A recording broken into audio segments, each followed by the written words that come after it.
baga geessanii baga geenya.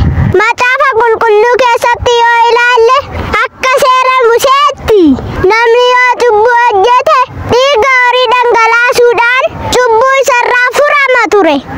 Bara sanas namoonni homaa hin qabne waan jiraniif horii qalanii dhiigsanii waan hin qabneef cubbuu isaaniitiin badaa turan.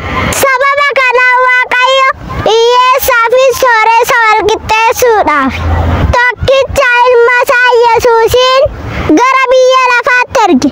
Yesuus immoo balleessaa nama